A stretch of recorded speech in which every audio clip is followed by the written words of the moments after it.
चीन ने एक बार फिर से जंगी जुनून का शिकार भारत को सबक सिखा दिया है। भारतीय फौज एक दफा फिर चीन के सामने पसपा हो गई। लद्दाख में जारी चीन और भारत तनाज़े में शिद्दत आने के बाद ताजा तरीन झड़प में भारतीय फौज के स्पेशल फोर्स यूनिट का एहलकार भी हलाक हुआ है।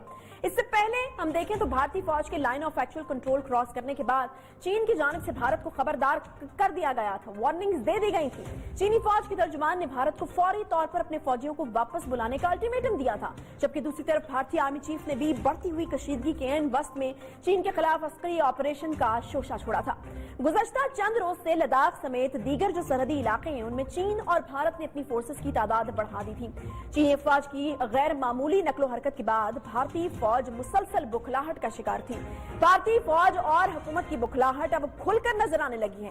भारतीय फौज की पसपाई का किस्सा यहीं पर खत्म नहीं होता, बल्कि एक भारतीय अखबार के मुताबिक चीन ने भारत के 1000 मुरब्बा किलोमीटर रकबे पर कब्जा कर लिया है। ऐसे में सवाल यह है कि चीन और भारत के दरमियान जारी इस कशीदगी का नतीजा आखिर निकलेगा क्या?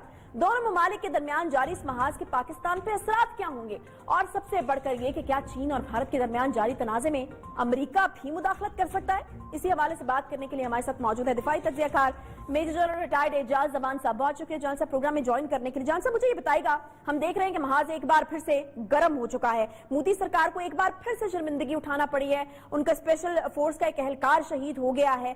क्या देख रहे हैं आप? क्या मुमकिन तौर पर कशीदगी मजीद बढ़ सकती है? जनरल साहब को शायद आवाज नहीं जा रही है। एक बार फिर से हम देख रहे हैं कि महाज गर्म हो चुका है। और इस हवाले से एक और जो हम नुक्ता है वो ये नुक्ता है कि जब भी हम देखते हैं कि चीन और भारत के दरमियान ताल्लुकात की खराबी होती है या इस तरह का कोई वाकया पेश आता है तो उसके बाद फिर एक जो फौरन एक रिएक्शन जो आता है वो पाकिस्तान की तरफ कोई ऐसी मजमूम कार्रवाई हमें देखने को मिलती है जिससे वहां पर जो खफगी है उसको छुपाया जा सके या कम किया जा सके। Major general retired Ejaz Zaman साहब एक बार फिर से हमारे साथ मौजूद है। बहुत शुक्रिया जनरल साहब। मुझे ये बताएगा कि हम देख रहे हैं कि एक बार फिर से महाज गर्म हो चुका है, मोदी सरकार को एक बार फिर से बड़ी शर्मिंदगी उठाना पड़ रही है। जनरल साहब मुझे ये बताइएगा कि क्या मुमकिन तौर पर कशीदगी बढ़ सकती है? जी थैंक यू वेरी मच। देखिए बात यह है आशा के ये ना तो टेम्परेरी है और स्पर ऑफ द मोमेंट ये इरप्ट हुई है। ये एक तारीखी इशू है और चूंकि जिस एरिया में इस वक्त जो डिस्प्यूटेड टेरिटरी है इसको हिंदुस्तान ने इस पर अपना क्लेम दाखिल किया है और इसको यूनियन टेरिटरी में शामिल करके लद्दाख के एरिया को अक्षय चिन तक के एरिया को अपना इंडियन टेरिटरी डिक्लेयर करने का उन्होंने क्लेम किया है, जिसकी वजह से जो चाइना का बॉर्डर है जो पहले वो एक अनडिमार्केटेड टेरिटरी था उसको हिंदुस्तान ने अपने क्लेम दाखिल करके अपना बॉर्डर चाइना के साथ जाकर जोड़ दिया है। ये एक बहुत बड़ी स्ट्रेटेजिक डेवलपमेंट है। फिर जिस तरीके से वो दलाई लामा को कई दहाइयों से अपने अंदर रख के बैठे हुए हैं उस तरह तिब्बत के एरिया में इनसिक्योरिटी चाइना की बढ़ जाती है और चाइना इसको हरगिज नहीं बढ़ने देगा, वो अपनी सेंसिटिविटीज का दिफा करेगा। अब इस चीज को एक्सप्लॉइट करने के लिए जो गलवान के एरिया में एयर स्ट्रिप डेवलप कर रहा है हिंदुस्तान और जो रोड इंफ्रास्ट्रक्चर बना रहा है ये सब इस बात की निशानदेही करते हैं कि खुद हिंदुस्तान के वहां पर अज़ाइम हैं और कल किसी और मुल्क के कहने पर वहां पे इनसिक्योरिटी बढ़ाई जा सकती है चाइना के अंदर और चाइना के अंदर तिब्बत के एरिया में इंटरनल सिचुएशन क्रिएट की जा सकती है। उसके गार्ड करने के लिए यकीनन चाइना अपने बॉर्डर्स को सिक्योर करेगा और जो एरिया अनडिमार्केटेड था उस पे वो अपना क्लेम दाखिल करते हुए जहां तक हो सका उन्होंने अपने एरिया के अंदर इसको एब्जॉर्ब करना है। जनरल साहब फौजी ऑप्शंस मुझे बताइएगा कि चीन के खिलाफ भारत के पास क्या हैं और आपको लगता है कि ये मुमकिन जो फौजी टकराव है संगीन हो सकता है? फौजी टकराव की ऐसी कोई सूरत हाल नहीं है, लेकिन जिस तरीके से हिंदुस्तान और अमेरिका का अलायंस बढ़ता जा रहा है, स्ट्रेटेजिक कोऑपरेशन बढ़ता जा रहा है, जिस तरीके से हिंदुस्तान क्वाड्रिलेटरल अरेंजमेंट में शामिल हुआ है जो साउथ चाइना सी में इनसिक्योरिटीज बढ़ाता है चाइना की, वहां से उनके $5 ट्रिलियन के ट्रेड को थ्रेट बढ़ती है क्योंकि जापान के साथ उनके इख्तलाफात हैं, ताइवान के साथ इख्तलाफात हैं, फिलीपीन के साथ आइलैंड के इशू पर चाइना के इख्तलाफात हैं। तो अगर ऑस्ट्रेलिया, जापान, अमेरिका और इंडिया मिलकर साउथ चाइना सी में उनके लिए इनसिक्योरिटीज क्रिएट करेंगे तो हिंदुस्तान जो चाइना अपने दिफा के लिए फिर वो इस रीजन में पाकिस्तान, नेपाल और बांग्लादेश और म्यांमार को अपने साथ मिलाकर और श्रीलंका के जहां पे वो बहुत बड़ा फुटप्रिंट अपना बना चुका है चाइना, इन रीजनल कंट्रीज को अपने साथ मिला के और अब ईरान के साथ मुआहदा करके वो हिंदुस्तान के लिए भी उतनी बड़ी इनसिक्योरिटीज क्रिएट करेगा।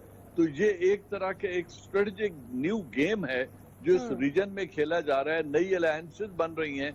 अब देखना ये है कि हिंदुस्तान कितनी जुर्रत से आगे बढ़ता है, क्योंकि चाइना हर सूरत में हिंदुस्तान से सुपीरियर है, मिलिटरीली, इकोनॉमिकली, स्ट्रेटेजिकली, और एक वीटो पावर होने के नाते से इनका आपस में कोई मैच नहीं है। लेकिन अगर अमेरिका के बिहाफ पे, अमेरिका की शय पर हिंदुस्तान चाइना के लिए इनसिक्योरिटीज क्रिएट करता है तो चाइना उसके दिफा में पीछे नहीं हटेगा। अच्छा जान साहब, मुझे ये बताइएगा कि गुज़श्ता दिनों भारतीय अखबारात ने ये दावा किया था कि चीन ने लाइन ऑफ एक्चुअल कंट्रोल पर लद्दाख के 1000 मुरब्बा किलोमीटर जो है वो उसके ऊपर रकबे पर खामोशी से कब्जा कर लिया, जबकि दूसरी तरफ जो है वो आर्मी चीफ अवाम को ये बताते फिर रहे थे कि हमारे पास जो है वो अस्करी रास्ता खुला हुआ है। तो क्या भारतीय फौज और हुकूमत भारतीय अवाम को फिर से गुमराह कर रहे हैं इस मामले पर? जी यकीनन उनको बहुत बड़ी खिफत होगी और उनकी बड़ी जगह हसाई होगी अगर वो रियलिटी को एक्सेप्ट कर लें। लेकिन ये हुकूमत को बहुत अच्छी तरह पता है, उनकी आर्म फोर्सेस को बहुत अच्छी तरह पता है कि 1000 स्क्वायर किलोमीटर से ज्यादा का एरिया चाइना ने ऑक्यूपाई कर लिया है, और वो चाहे लेक के इर्द गिर्द हो या उनके बेसिस के पास हो या आगे और 2 कदम बढ़ाए हों चाइना ने, ये सब कुछ मिलाकर तकरीबन 330 किलोमीटर वाइड एरिया है, जिसमें वो 10 से 15 किलोमीटर का आगे आ चुके हैं। तो ये कुल तकरीबन स्क्वायर किलोमीटर का एरिया बनता है जो चाइना ऑक्यूपाई कर चुका है। तो जान साहब, आप देख रहे हैं, क्योंकि हमने इससे पहले भी देखा कि जैसे ही चीन के साथ कुछ गड़बड़ होती है भारत की, तो अपनी शर्मिंदगी या खौफ छुपाने के लिए या फिर आप कह सकते हैं कि टेंशन डाइवर्ट करने के लिए पाकिस्तान के साथ कोई ना कोई इस तरह की कार्रवाई होती है। अगर अब की बार इस तरह की कोई चीज होती है तो क्या जवाब होना चाहिए पाकिस्तान का? पाकिस्तान नेचुरली अपने जो इंटरेस्ट हैं उनको सेफ गार्ड करेगा और हिंदुस्तान इतनी बड़ी हमाकत नहीं करेगा कि वो एक तरफ तो चाइना के साथ अपनी फोर्सेस को मूव करे और दूसरा पाकिस्तान के साथ किसी मिलिट्री कॉन्फ्रंटेशन में उलझ जाए, क्योंकि कश्मीर के अंदर उनकी इनसिक्योरिटी बहुत ज्यादा है। रेयर एरिया इनसिक्योरिटी बढ़ जाएगी।